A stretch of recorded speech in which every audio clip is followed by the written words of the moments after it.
PoK को ले लेंगे। तो पीओके को कैसे लेंगे आप? बिकॉज़ आपके पास कैपेबिलिटी नहीं है और उस कैपेबिलिटी के लिए पैसा चाहिए। If you want peace you have to invest in war. जिस तरीके से चाइना अपनी इंफ्रास्ट्रक्चर डेवलपमेंट कर रहा है और जिस स्पीड से कर रहा है, भारत को भी एक अपनी जो स्पीड उसके लिए उसको बढ़ानी है। और इसीलिए स्पीड, अगर आपके पास पैसा ही नहीं है तो आप रोड्स भी कंस्ट्रक्ट करने हैं, आपको टनल्स भी आपने कंस्ट्रक्ट करने हैं, हेलीपैड्स बनाने हैं आपने अपने एयरफील्ड्स को अपग्रेड करना है, नई एयरफील्ड्स बनेंगी। तो ये सब आपके पास पैसा कहाँ से आएगा? क्योंकि आपने पूरे बॉर्डर पे डिप्लॉयमेंट कर रखी है। आपकी फोर्सेस, हवाई जहाज आपके फ्लाइंग यू कर रहे हैं, उनको एक फ्लाइंग आवर्स अपने पूरे करने, ऑपरेशनल फ्लाइंग हो रही है और आपके कॉन्वॉय की मूवमेंट्स हो रही है। आपके जो हाई ऑल्टीट्यूड में आपने 50,000 से ज्यादा अपने ट्रूप्स को मेंटेन करना है। आप जानते हैं एक दिन का कितना खर्चा है इसको, वहां पे ट्रूप्स को मेंटेन करने करोड़ों में जाता है। जब आपके पास इतने मेजर एक्सपेंडिचर्स आपके पास होने पर आपके पास पैसा नहीं है, आपने उसको बजट नहीं किया हुआ, इसका मतलब कि आपका मॉडर्नाइजेशन प्लान आपने नेक्स्ट ईयर के लिए कैरी फॉरवर्ड अपना कर दिया कि इस साल हम इतना ही खरीद सकते हैं, इससे ज्यादा नहीं खरीद सकते। तो पाकिस्तान ने अपना बजट 17% बढ़ाया है। चाइना ने अपना डिफेंस बजट 17.5% बढ़ाया है। और आपका जो आपको मैंने अभी आंकड़े दिए हैं, आपका बजट तो आपका माइनस में गया है। दुश्मन आपसे डरेगा नहीं बिल्कुल जब आप डिफेंस पे पैसा नहीं खर्च करेंगे। और अगर वो डरेगा नहीं तो वो आपके ऊपर हमला करेगा। और अगर आपके ऊपर हमला करेगा, the cost of deterrence is much less than the cost of war. तो उन्होंने एक बड़ी अच्छी स्टेटमेंट बोली। उन्होंने बोला कि इस 40 साल में मेरे को 40 एलसीए नहीं मिले। अब समय आ गया है कि इस वेलफेयर में जितना हो चुका है 10 साल में हो चुका है, अब अगले एटलीस्ट 10 साल में डिफेंस की तरफ ज्यादा ध्यान दिया जाए। नमस्ते, मैं हूं राहुल और आप देख रहे हैं मेरा रुख। बजट से सबको उम्मीद होती है, हर कोई देखता है कि मुझे क्या मिला, और आम आदमी को इस बार काफी कुछ मिला। आज हम ये देखने और समझने की कोशिश करेंगे कि हमारी देश की रक्षा करने वाली सेनाओं को क्या मिला। इसके लिए आज हमारे साथ major general doctor Rajan Kochar sir, air commander SP Singh sir और महेश दत्त सर, ये तीनों हमारे साथ में हैं। आप तीनों का बहुत बहुत शुक्रिया, आपने आपके बिजी शेड्यूल में से समय दिया और इस इम्पोर्टेंट चर्चा में भाग लेने के लिए राजी हुए। आप सबका बहुत बहुत धन्यवाद। बहुत शुक्रिया सर। बजट में कहा गया कि 9.52% का इंक्रीज है, जो कि पिछली बार 6.22 लाख करोड़ था और इस बार 6.81 लाख करोड़ है। बट क्या ये वाकई में वैसा है जैसा दिख रहा है? डिफेंस बजट को अगर समझना हो तो इसके 4 पार्ट्स होते हैं, if I am not wrong. Revenue budget, capital budget, pension budget और सिविल बजट। पर इस बजट का जो सबसे बड़ा हिस्सा जाता है वो जाता है पेंशन बजट में 45%, और जो कैपिटल बजट जो सबसे इंपॉर्टेंट होता है उसमें लेस देन 30% जाता है। करंटली अगर हम देखें तो हमारा डिफेंस बजट 1.9% के आसपास है हमारे जीडीपी का। तो क्या वाकई में इस बजट के साथ में हम हमारी आर्मी के या हमारे डिफेंस फोर्सेस के मॉडर्नाइजेशन की तरफ जो हम सोच रहे हैं, क्या वो वाकई में हम अचीव कर सकते हैं? राजन सर, मैं आपके पास आना चाहूंगा इस क्वेश्चन के साथ। देखिए, पहले तो हमारे फिगर्स हमको क्लियर होने चाहिए कि आपने बजट 2 पार्ट्स में आता है। एक बी स्टेज में आता है बजटरी एस्टिमेट, और एक रिवाइज एस्टिमेट स्टेज आता है। वो साल ही में होता है, सेम फाइनेंशियल ईयर में। वो तकरीबन 5 या 6 महीने बाद आता है, जब एक्चुअली आपको पता चल जाता है कि आप इसमें कितना पैसा अपना आपको इसको मिलेगा और खर्च कर सकते हैं। तो पहली इंपॉर्टेंट चीज ये है कि जो आप बेंचमार्क आपने जो 6.22 लाख करोड़ का आपने रखा है, आपको उसको रिवाइज करना पड़ेगा। वो आपका बेंचमार्क है 6.41 लाख करोड़। तो 6.41 को अगर 6.8 के साथ या 6.81 आपको जो मिला है, तो उसमें जो इंक्रीज़ हो रहा है, वो है 6%।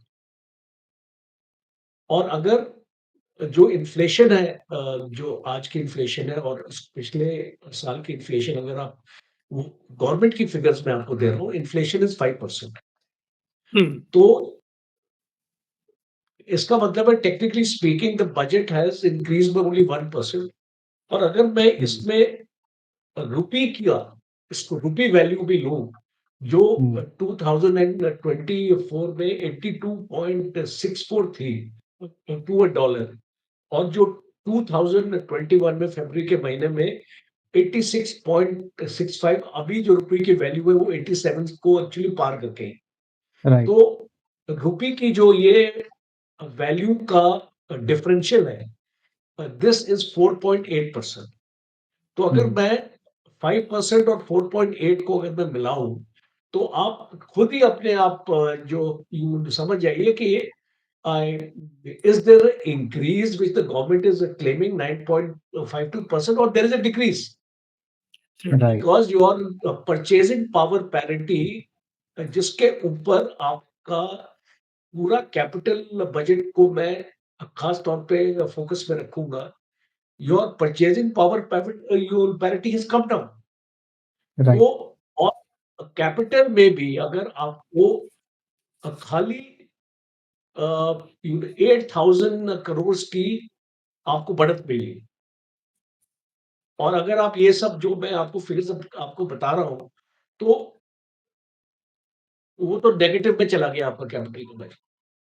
तो पहली चीज़ ये है कि आपको जो और 1.8 को भी आपको ध्यान से सुनना पड़ेगा। इसमें जो R&D का एलिमेंट है, रिसर्च एंड डेवलपमेंट का एलिमेंट है, अगर मैं इसको निकाल दूँ, तो आपके पास खर्च करने के लिए खाली 1.48 लाख करोड़।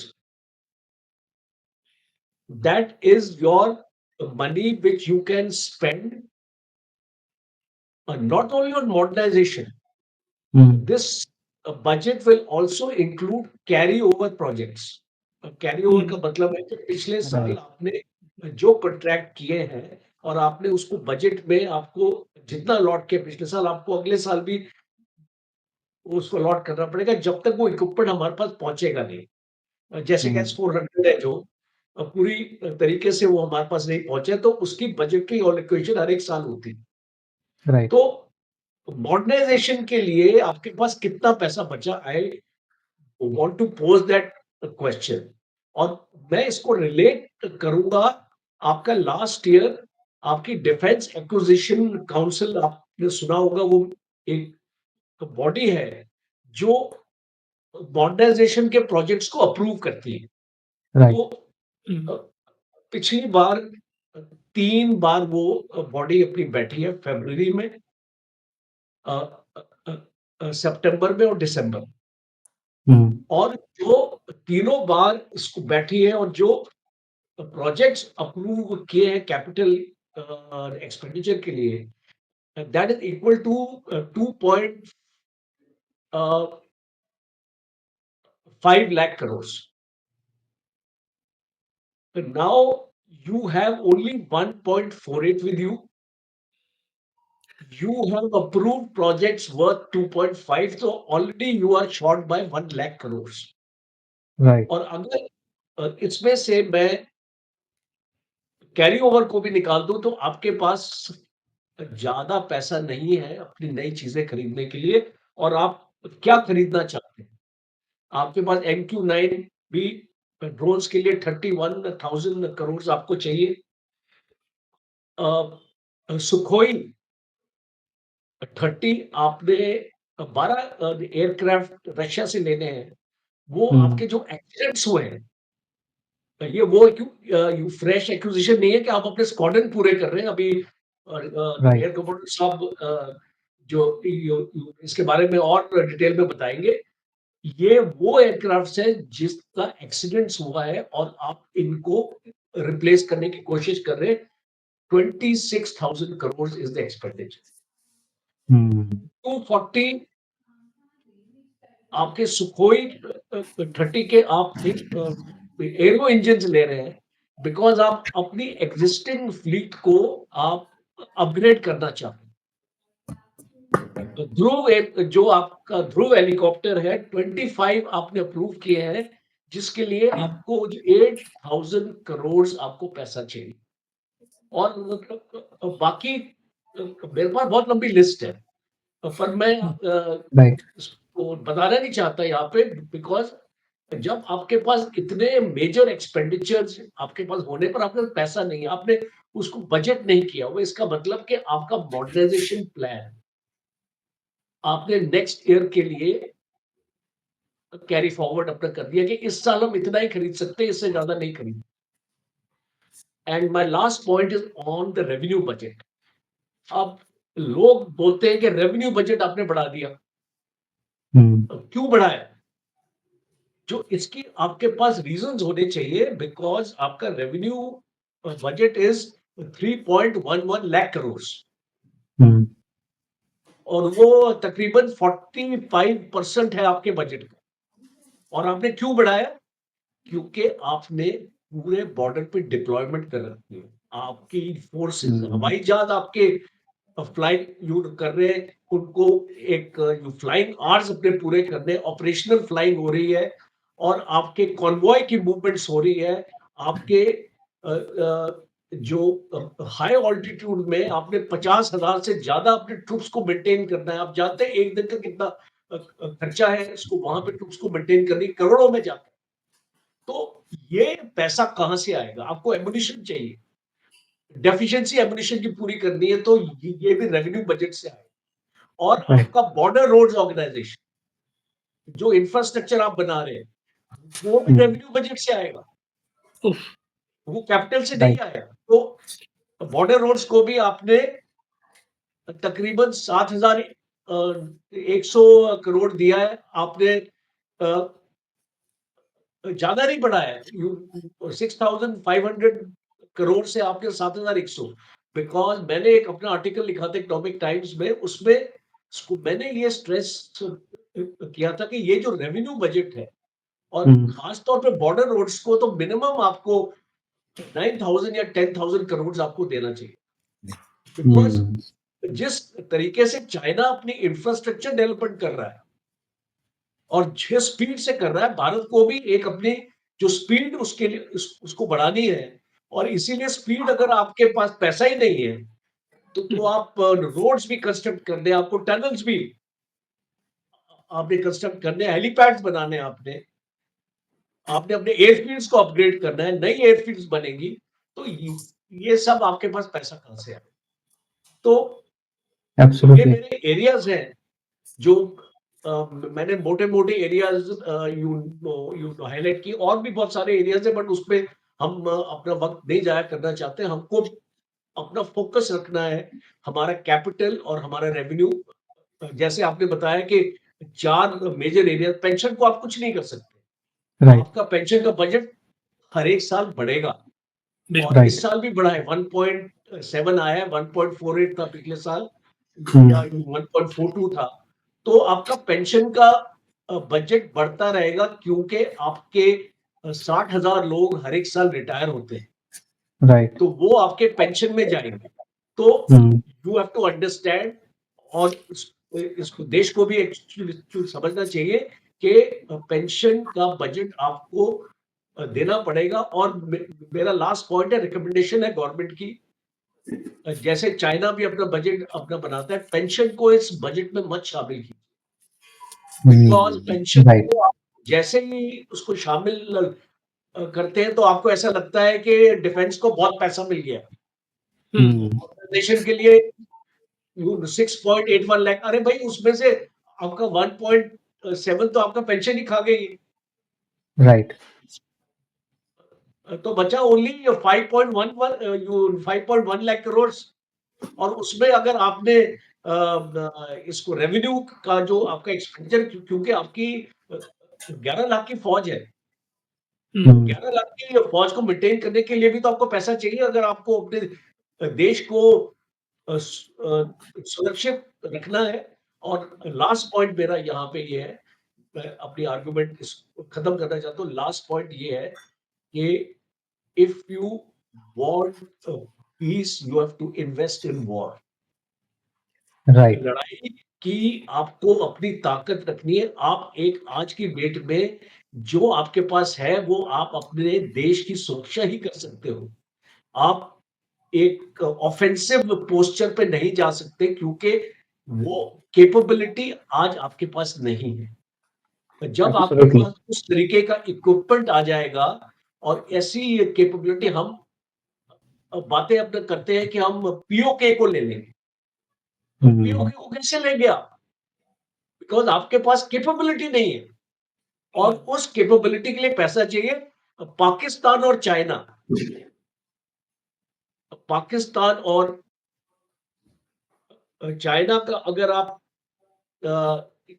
यू एक्सपेंडिचर आप इसको लास्ट ईयर से इस ईयर अगर का कंपेयर करें तो पाकिस्तान ने अपना बजट 17% बढ़ाया है।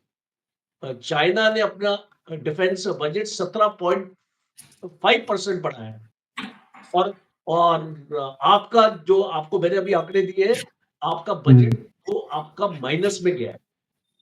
आपका कोई इंक्रीज नहीं हुआ। So are we going to take some lessons from the adversaries? Because you see वो दोनों मिलकर तैयारी कर रहे हैं यू नो आपको घेरने के लिए और दोनों अपना बजट बढ़ा रहे हैं। तो आपको क्या इंडिकेशन मिल रही है कि are they preparing for war और are they preparing for peace? They are preparing for war. और राइट, वो अपना उसको बजट अगर वो अपना बढ़ा सकते हैं तो हम क्यों नहीं बढ़ा सकते? और ऑलवेज रिमेंबर देश की सरहदें सेफ नहीं होंगी, आपके पास डेटरेंस नहीं रहेगा। डेटरेंस का मतलब है कि दुश्मन आपसे डरेगा नहीं। बिल्कुल। जब बराबर। आप डिफेंस पे पैसा नहीं खर्च करेंगे और अगर वो डरेगा नहीं तो वो आपके ऊपर हमला करेगा और अगर आपके ऊपर हमला करेगा the cost of deterrence is much less than the cost of war. Right, absolutely. Deterrence पे अगर आप अब भी पैसा नहीं इसको खर्च अपना करना चाहते, कल अगर लड़ाई होगी उस पे आपकी पूरी इकोनॉमी खत्म हो जाएगी। Right, you need to understand and I think कुछ फोरम्स में हमको ये चीजें और इसको लेके आनी पड़ेगी और इसको बढ़ावा देना पड़ेगा सो दैट ये चीज गवर्नमेंट के कानों तक पहुंचे कि what you have given to defence is not enough. Actually कभी भी इनफ नहीं होगा बट एटलीस्ट इतना तो दीजिए कि हमारे फोर्सेस अपने आप को मॉडर्नाइज कर सकें। Thank you Ram. Absolutely sir, मैं अगर इसी बात को लेकर सर मैं एसपी सिंह सर आपके पास आऊं तो हमारे जो एयर चीफ हैं उन्होंने एक बार पहले भी बोला था और अभी भी उन्होंने बोला कि हमारे पास जहाज ही नहीं होंगे तो फिर हम फाइट कैसे करेंगे? बिल्कुल। देखिए पहले एयर चीफ की बात कर लेते हैं। जो एयर चीफ ने बोला है वो उन्होंने आज के लिए नहीं बोला। राइट, देखिए हमें तकरीबन जो है एलसीए को प्रोजेक्ट को चलाते हुए मतलब जब एलसीए के कंसेप्शन से छोड़ दिए जब एलसीए का प्रोग्राम शुरू किया गया तो करीब 26 साल हो गए। प्रोग्राम तो 40 साल पहले कंसीव किया गया था, 40 साल हो चुके हैं इस प्रोग्राम को। तो उन्होंने एक बड़ी अच्छी स्टेटमेंट बोली। उन्होंने बोला कि इस 40 साल में मेरे को 40 एलसीए नहीं मिले। सोचिए हमारी प्रोडक्शन कैपेबिलिटी क्या है। मतलब हम पर ईयर एक नहीं प्रोड्यूस कर, वो एक स्टेटमेंट है लेकिन मेन इशू है कि हमने जब एलसीए प्रोग्राम शुरू किया हमने बड़ी अच्छी सोच के साथ किया कि हम अपने देश में इंडिजिनस बनाना चाहते हैं क्योंकि कॉस्ट ऑफ प्रोक्योरमेंट बहुत ज़्यादा होती है। तो उसके आधी से कम कॉस्ट में हम अपना बना सकते हैं और अपनी टेक्नोलॉजी से अपने इनोवेशन से आप जो भी मॉडर्नाइजेशन करना चाहते हैं वो कर सकते हैं। उसकी कॉस्ट भी कम होगी, एम्प्लॉयमेंट के लिए भी आपको कम समय लगेगा, अपने एक आउट है, अपने स्पेस होंगे, आपकी इंडस्ट्री डेवलप होगी, आपकी इकोनॉमी बढ़ेगी। ये एक साइक्लिक प्रोसेस है।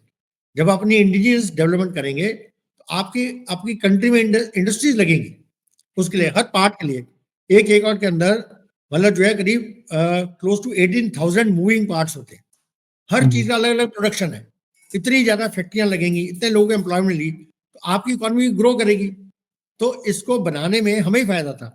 लेकिन एचएल ने, जो हमारा जो मेन एक प्रोड्यूसिंग जो है इंडस्ट्री है, और करने के लिए उन्होंने अपने इतना ड्रैग किया कि आज अब इस स्टेज में आ गए हैं कि अभी भी हम एलसीए को पूरी तरह से उसकी 2 क्वार्टर नहीं पूरी बना पाए। तो ये जो है हमारे यहाँ जो सिस्टम है, जिसमें ब्यूरोक्रेसी भी इन्वॉल्व है, जिसमें हमारी जो वर्क कल्चर है, उन्होंने आज जो कल है एयर चीफ ने फ्लाइंग के बाद उन्होंने एचएल के जो चीफ थे उनसे आगे बोला, उन्होंने बोला कि एचएल अभी तक मिशन मोड में नहीं आया है। आप समझते हैं मिशन मोड कि मतलब मुझे करना है, काम करके दिखाना है और करना है, वो मिशन मोड में। वो कह रहे हैं अभी हो जाएगा, चल जाएगा।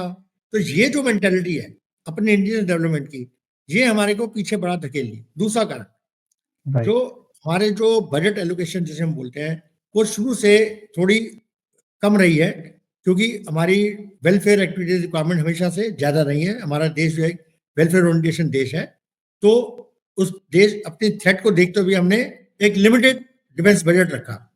उसके कारण ना तो हम पूरी प्रोक्योरमेंट कर पाए, ना हम पूरी डेवलपमेंट कर पाए। तो ये जो डिफरेंस है ये बढ़ता चला गया। अब सोचिए चाइना ने जो किया, जो अभी जनरल कोच से बताए थे, चाइना ने करीब 1998 में 1998 में उन्होंने अपनी जो प्रोडक्शन एयर प्रोडक्शन और नेवल प्रोडक्शन को, उसके लिए व्हाइट पेपर था, शुरू कर दिया। 2002 से आज उस बात को 22 साल हो गए। आप देखिए चाइना कहां से कहां पहुंची। लेकिन हमने 2002 में जब उन्होंने अपनी प्रोडक्शन रैंप अप करी, एयरक्राफ्ट की, एयर सिस्टम्स की, नेवी की, हमने उसमें शुरू भी नहीं करी। एक एलसी का प्रोग्राम हमारा बस था जो चलता रहा धीरे धीरे। उस 22 साल में वो इतना डिफरेंशियल हो गया अभी कि उसको कवर अप करने के लिए आपको बहुत ज्यादा बड़ा बजट चाहिए। शायद अपने पूरे देश का बजट ही उसमें खप जाएगा। अब वो उस डिफरेंशियल को क्लोज इन नहीं कर सकते, बड़ा मुश्किल हमारे लिए, जो हमसे काफी आगे निकल चुका है। तो इस लास्ट दशक में भी जब गवर्नमेंट ने अपना शुरू किया प्लान जो है, तो उनके सामने बड़ी सारी चुनौतियां थी। उन्होंने वेलफेयर के लिए भी उन्होंने बड़ा कुछ किया, देश के अंदर सड़कें बनी, हाईवेज बने, सब कुछ बना। लेकिन साथ साथ जो है बॉर्डर की तरफ जो डेवलपमेंट थोड़ा थोड़ा इंक्रीज किया गया। अब समय आ गया है कि इस वेलफेयर में जितना हो चुका 10 साल में हो चुका, अब अगले एटलीस्ट 10 साल में डिफेंस की तरफ ज्यादा ध्यान दिया जाए, नहीं तो गैप इतना ज्यादा बढ़ जाएगा कि हम उसको पार नहीं पाएंगे। इसी गैप को कवर करने के लिए एयर चीफ ने स्टेटमेंट जो आपने बोला, इसके लिए उन्होंने बोला कि अगर हम अपनी प्राइवेट इंडस्ट्रीज को इसमें नहीं लगाएंगे, उनको मोटिवेट नहीं करेंगे, उनको सपोर्ट नहीं करेंगे, तो हम कभी भी ये चुनौतियों को काबू नहीं पा पाए, हम हो ही नहीं पाएगा। आपको प्राइवेट प्लेयर्स लाने पड़ेंगे, उनको इंसेंटिव देने पड़ेंगे, उनको सेटअप के लिए कुछ टैक्स रिबेट्स देनी पड़ेगी ताकि वो इसमें आए, और उनको प्रमोट करने के लिए आपको बड़ी सारी सुविधाएं देनी पड़ेगी।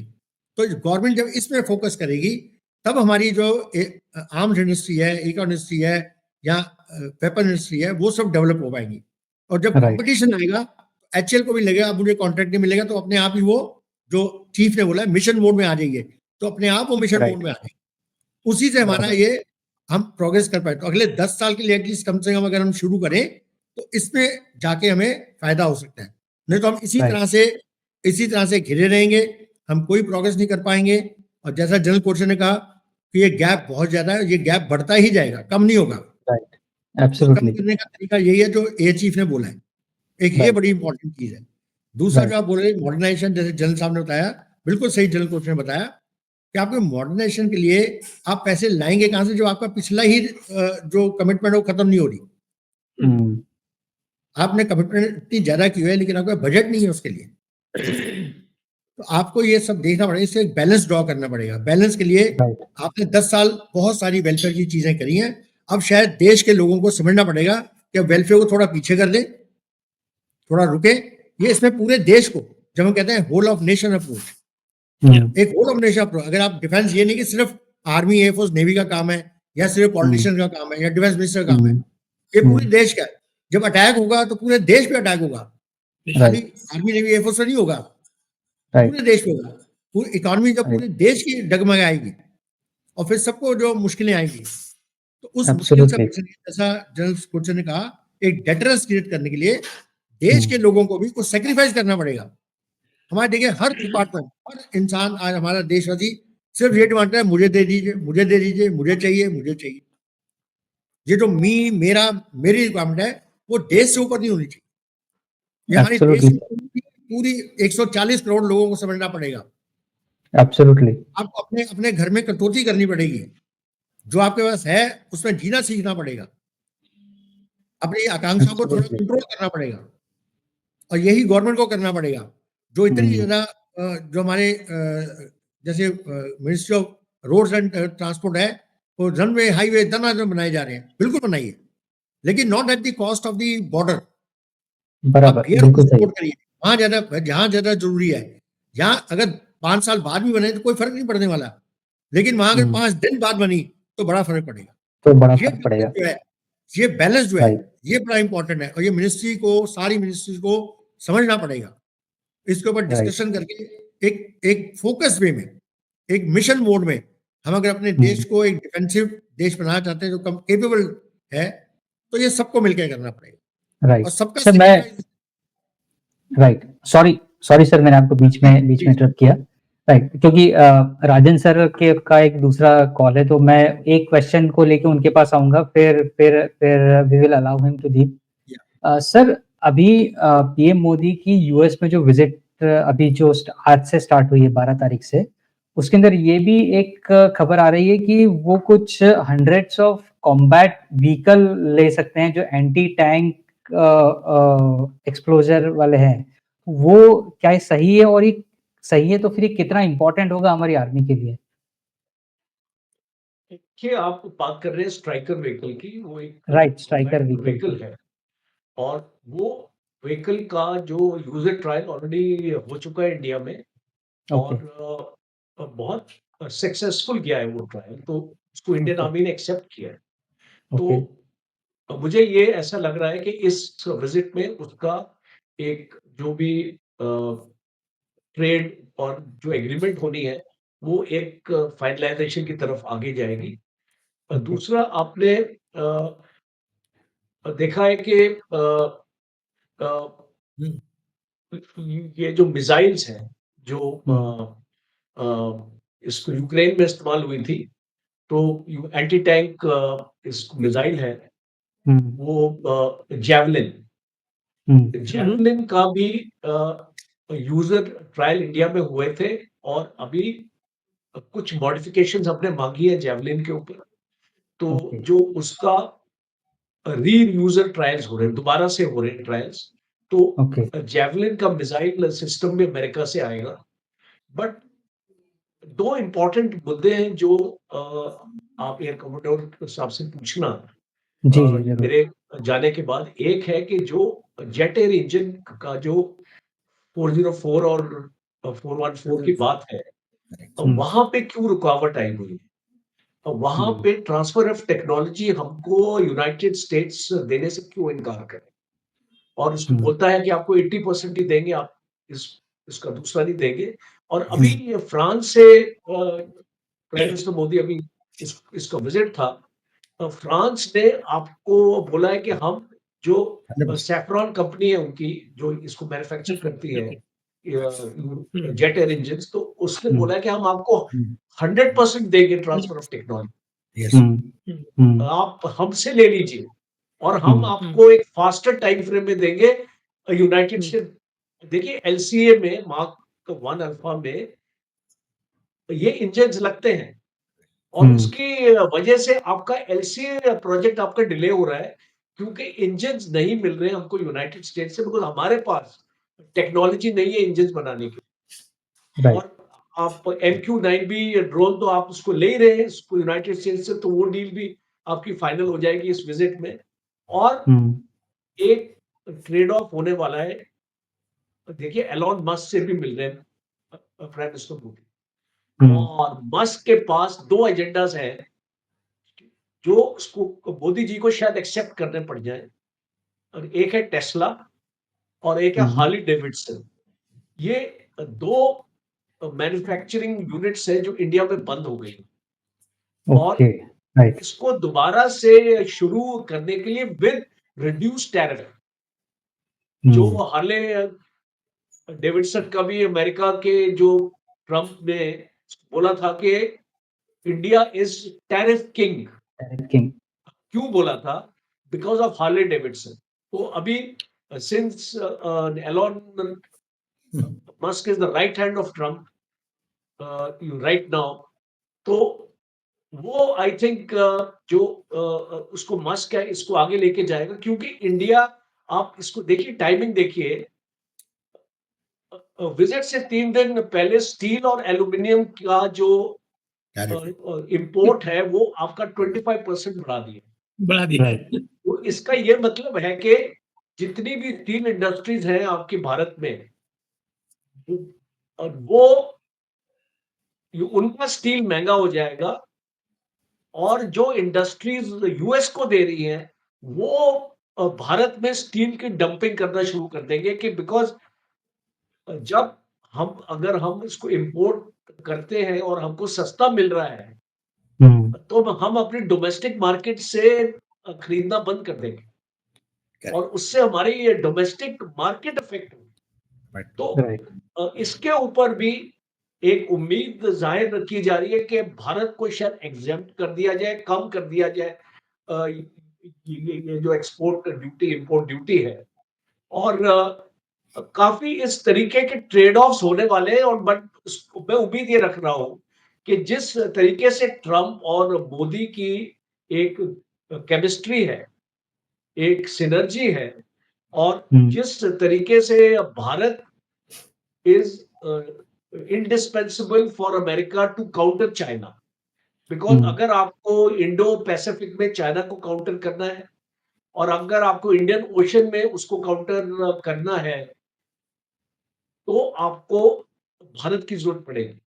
और इसीलिए ट्रम्प भारत के साथ, आप इसको देखेंगे, बहुत ही मजबूत रिलेशनशिप रखना चाहेंगे, और जितने भी कंसेशन एक दूसरे को देने पड़ेंगे, आई थिंक भारत को भी कंसेशन देना पड़ेगा और ट्रम्प को भी देना पड़ेगा। So it will be a win win situation for both the countries. तो इसको मेरा ये इस पे टेक है। Thank you very much, and thank you for inviting me to the programme, and thank you sir. Good evening to air sir and Mahesh ji. जय हिंद। Actually मुझे सिंह साहब इसका थोड़ा सा आइडिया है टैरिफ की हिस्ट्री का, and to be honest Trump is right on that. हम लोगों ने वाकई में टैरिफ को अब्यूज किया है। क्या आप जानते हैं कि भारत में, पूरे एशिया पैसिफिक में जो एवरेज टैरिफ है जो लगाया जाता है, जो दुनिया के जो तमाम एशिया पैसिफिक के जो देश हैं वो लगाते हैं अमेरिकन इंपोर्ट पर, वो है लगभग 3% का। That's on the higher side. मतलब 1% से 3% तक जापान है वो 1% लगाता है, बाकी लोग 3% करीब अमेरिकन इंपोर्ट पर टैक्स लगाते हैं। आप यकीन करेंगे हम कितना लगाते हैं? हम 3 से 100% तक लगाते हैं। और उसके बावजूद अमेरिका से हमारा ट्रेड बढ़ रहा है। हार्ले डेविडसन यहाँ बंद इसलिए हुआ कि हम उस पर 100% टैरिफ लगा रहे हैं। तो मैं तो ये सोच के हैरान होता हूँ सिंह साहब कि it took Trump to actually talk about it, and why didn't any American president talk about it beforehand? I mean, because had I been an American president, I would have been shouting about it from the rooftop for a very long time. So it's there are issues which Trump is raising and which I find, honestly speaking, pretty justified. बिल्कुल। तो and हमको अच्छा खासा इनमें given करना पड़ेगा। और अगर आप गवर्नमेंट का एटीट्यूड देखें तो they seem to be very willing. अब जयशंकर जी की विजिट से लेकर और अब तक जो कुछ भी चल रहा है, तो राजन साहब इंडिकेटेड अबाउट इट कि भाई बातें माननी पड़ेंगी। क्यों नहीं माननी चाहिए? You have and why not? If they're genuine, you should agree. Absolutely, I agree with you. Absolutely. And moreover, the business is something which is always bilateral, and you have to, you give some and to gain some. Yeah. That is how the business works. किसी भी, मैं आपको example देता हूँ, किसी भी एक card की प्रोक्योरमेंट में कम से कम 5 से 7 साल लगते हैं, 5 to 7 years। अब पहले आप RFI भेजेंगे, रिक्वेस्ट फॉर इंफॉर्मेशन, फिर रिक्वेस्ट फॉर प्रपोजल भेजेंगे, फिर लोग उसको जो आप आइडेंटिफाई करेंगे कौन से वेंडर है, कौन सी कंट्रीज है, वो अपने एक की डिटेल आपको भेजेंगे। फिर उसके बाद आप शुरू करेंगे सारे टेक्नोलॉजी वैल्यूएशन, आप शॉर्टलिस्ट करें टेक्नोलॉजी वैल्यूएशन। आपको कहाँ जाना है? आपको लेह में चेक करना है विंटर में, आपको समर्स में चेक करना है राजस्थान में, तो जैसलमेर 6 महीने का में। गैप तो ऐसे ही आ गया आपका कि आपको ये अलग-अलग जगह आपको रेंज में चेक करना है अरुणाचल में, और आपको सॉल्ट डिपॉजिट एरिया करना है साउथ में या वेस्ट में जाके सी बेड के पास। तो आपको ये 4 तरह के ट्रायल अपनी कंट्री की ज्योग्राफिकल लोकेशन के हिसाब से आपको चारों ट्रायल करने हैं और एक्सट्रीम वेदर में करने हैं। आपको एक्सट्रीम विंटर में लेह का करना है ट्रायल, एक्सट्रीम समर में आपको राजस्थान का करना है, तो you have to wait for that month. तो आपके ट्रायल्स में ही आपके 1.5-2 साल निकल जाएंगे। उसके बाद फिर फिर वो आपकी बिड होगी, फिर वो फाइनेंशियल बिड होगी, फाइनेंशियल बिड में फिर वो आगे पीछे होगा, फिर एक L1 बनेगा, उस L1 के साथ फिर वो कंप्रोमाइज। तो ये करते करते 5 से 7 साल लगते हैं आपके प्रोसेस को करने में। फिर आप पेमेंट शुरू करेंगे आना, फिर प्रोडक्शन, उसके बाद प्रोडक्शन शुरू होगी। तो जब तक वो एक प्रोड्यूस हो शुरू होगा आपके आएगा तो 10 साल लग जाएंगे। मतलब I am tell you, Rafale में यही हुआ। रफाल में प्रीवियस गवर्नमेंट ने जब उसने ये रफाल प्रोग्राम जो शुरू हुआ था, तो हमारे प्रोग्राम जो 2013 तक खत्म हो जाना चाहिए। 2003 में हमने रफाल के लिए शुरू किया था, तो 10 साल में रफाल आने चाहिए। उसके बाद 2008 में जब सब कुछ हो गया, रफाल फाइनलाइज हो गया, सारे टेस्ट हो गए, सब कुछ हो गया, तो हमारे डिफेंस मिनिस्टर कहते हैं अब हमारे पास पैसा नहीं है। तो 2008 में आके 2009 में आके उन्होंने बोले अब पैसे नहीं है। अब वो क्योंकि उनको ये था कि कोई इसके बाद कोई बहुत बड़ा स्कैम ना निकल जाए, एक्चुअली मेन रीजन ये था। वो एक जो डर जो जनरल कोचर बता रहे थे, उसमें अब ये आपको हर कोई ड्रैग करता है अपने फीट, कोई साइन नहीं करना चाहते सब है। उसके करते वो 2013 आ गया, गवर्नमेंट चेंज हो गई, फिर जाके एमएनसी वे में जो प्रेजेंट पीएम है उन्होंने जाके 36 रफाल मतलब एक अर्जेंट गवर्नमेंट डील में लाए। जो गवर्नमेंट डील इन्होंने करी, वो गवर्नमेंट डील पहले भी हो सकती थी, क्यों नहीं? क्योंकि G2G डील में आपको फिर कोई वेंडर नहीं है ना, आपको डर नहीं है। तो यही अगर 10 साल पहले होती तो हमारे रफाल कब के आ चुके होते। बिल्कुल। और ये जो डिले, बिकॉज वो पैसा अब जो रफाल को प्रोक्योर करना था वो पैसा यूज नहीं हुआ, वो पैसा किसी और वेलफेयर स्कीम में चला गया। अगर वो होता तो आज ये इतना बड़ा बर्डन डिफेंस उस पर नहीं आता। हमने समय रहते वो पैसा खर्च नहीं किया, हमने किसी और चीज पे खर्च कर दिया। उसके कारण जो है हमें इतना ज्यादा माउंट हो गया प्रेशर कि हमें सारी चीजें खरीदनी है, उतना पैसा नहीं है। इंजन की बात जो करी मैं उस पर बताता हूँ। राइट, इंजन की बात। ये इंजन क्या है, हमारे पास कोई इंजन बनाने, हमने कोशिश करी थी कावेरी इंजन बनाने की, जो फेल हो गया। कावेरी इंजन बना, लेकिन उसकी जो हमें थ्रस्ट चाहिए था, जो पावर चाहिए थी, उससे काफी कम वैल्यू का बना, उससे ज्यादा थ्रस्ट हम बना ही नहीं पाए। तो वो ट्रायल, अब वो देखिए वो कावेरी इंजन जो है वो ड्रोन में यूज हो रहा है। आप सोचिए जो फाइटर का ड्रोन था, फाइटर का इंजन था, वो ड्रोन में यूज होगा, तो उसकी वैल्यू आप समझ सकते हैं। तो हमें फिर उसमें बाहर से इंजन खरीदने पड़े। तो जो इंजन आइडेंटिफाई किया गया वो F400 जी का F404 था, जो LCA Mark 1 के लिए सूटेबल पाया गया। उसकी जो थ्रस्ट है वो करीब 75 to 80 किलो न्यूटन टन है, जो जेन्युइन था। हमने वो लेने चुके, सप्लाई ऑर्डर साइन हुआ, सब कुछ हुआ, ये भी G2G डील हुई। उसमें जब बाइडन आ गए तो बाइडन की ओरिएंटेशन कुछ और थी, और उन्होंने देखा कि इंडिया जो एक उभरता देश है, तो उन्होंने हमें एक तरह से आर्म ट्विस्ट करना शुरू कर दिया, ब्लैकमेल करना शुरू कर दिया। उन्होंने हमें जो अपना वो चाहते थे प्रपोजल कि हम उनके साथ चाइना के अगेंस्ट जो एक ऑकस बनाया उन्होंने, आर्म जो ट्राइलेटरल एग्रीमेंट, उसके हम हिस्सा बन जाए। तो इंडिया ने अपना स्टैंड लिया कि हम चाइना के अगेंस्ट आर्म्ड असाइनमेंट में आपके एलाई नहीं बनेंगे। और उसके कारण उन्होंने हमारा जो जी को बोल दिया कि इनका जो इंजन है वो डिले कर। तो जी ने उसका हमें लेटर लिख दिया कि हमारे पास जो इंजन अभी मटेरियल नहीं है, हमारी इंजन प्रोडक्शन कम हो गया, तो हम आपको धीरे धीरे सप्लाई करेंगे। तो हमारे पास जो 26A का इंजन आने थे, जो पहले डील फाइनलाइज हो रही है, जिसके हमने 25% पेमेंट भी कर चुके थे, वो उन्होंने डिले करने शुरू कर दिया। तो आप सोचिए साल में करीब 2 या 3 इंजन आ रहे थे, तो उसके कारण पूरे एलसी की प्रोडक्शन डिले हो गई। अब एलसी की प्रोडक्शन डिले हुई तो उसका जो बाहर के सारे पार्ट्स बनते हैं, जो एक कार को बनाने के लिए पार्ट्स बनते हैं, उसकी मोस्टली इंडस्ट्री इंडियन इंडस्ट्री थी। अब इंडियन इंडस्ट्री जो है इतना ज्यादा उसको प्रोडक्शन नहीं हो रही है, तो इंडस्ट्री में उनके लोग तो एम्प्लॉयड है, उनका पे पेंशन सब कुछ देना है। तो उनके पास एक बहुत बड़ा मुश्किल आ गई कि अपने इंडस्ट्री को सस्टेन कैसे करें। तो जो उसके पार्ट्स बनने थे उसकी डोमेस्टिक इंडस्ट्री भी धीरे धीरे बंद होनी शुरू हो गई। तो इसके कारण ओके। एक पूरा आपका इकोसिस्टम जो था एलसीए का वो खत्म होना शुरू हो गया। और बाइडन बार बार जो हमें प्रेशर डालते हैं कि हम इसका पार्ट बन जाए और जो हम उनसे सारे एकड़ खरीदें, और उधर साथ में उनका एक और एम था कि हम जो 114 एमआरएफए डील हमने करी है, 114 जहाज लेने की फाइटर, उसमें हम F-16 लें। F-16 40 साल पुराना एकड़ है, हम क्यों लें उसको? हमें तो नया जहाज चाहिए। तो बराबर। ये जो है प्रेशर जो यूएसए का था, ये हमारे इंडिया के बहुत अगेंस्ट था। अब जैसे ही ट्रम्प आए हैं, आप फर्क देखिए, ट्रम्प के आते ही सेम जी कंपनी उसने हमें 11 इंजन अभी परसों भेजे। अब कैसे इंजन आ गए सडनली? तो ये पॉलिटिकल गेम चल रहा था, इसके कारण बहुत बड़ा हमें नुकसान हुआ। हमारी जो डेवलपमेंट थी एक वो भी रुक गई। अब जो है ट्रम्प भी चाहते हैं कि उनके हम नए जो A-14 खरीदें, लेकिन वो ऐसे फोर्स नहीं कर रहे जैसे बाइडन हमें कर रहे थे। वो एक कंपटीशन से करना चाहते हैं, दैट्स ओके। उनका F-15E आएगा, वो एक बहुत अच्छा A-14 है, बहुत ही मॉडर्न A-14 है, मॉडर्न फैसिलिटीज है, तो वो हम टेस्ट कर सकते हैं, वो ठीक है। लेकिन वो ये नहीं फोर्स करके F-16 लो। तो नेक्स्ट जो था हमें चाहिए था इंजन, F-414, वो LCA Mark II के लिए चाहिए, क्योंकि हमें ज्यादा ताकत वाला इंजन चाहिए, क्योंकि तभी हम 4.5 जनरेशन पहुंच पाएंगे। तो वो इंजन मना कर दिया था जी ने। सेकेंडली, हम ये चाहते हैं कि जब आप हमें इंजन दें, हमें इंजन टेक्नोलॉजी ट्रांसफर करें। तो अब ये जो 114 एकड़ की डील है, उसमें हमने ये ऐड कर दिया है कि जो भी कंट्री हमें जो 114 डील देंगे, उसके लिए होगा कि वो हमें अपने इंजन टेक्नोलॉजी को ट्रांसफर करें। ये एक आत्मनिर्भरता की तरफ एक कदम है, जो बड़ा अच्छा कदम है सोचा हुआ।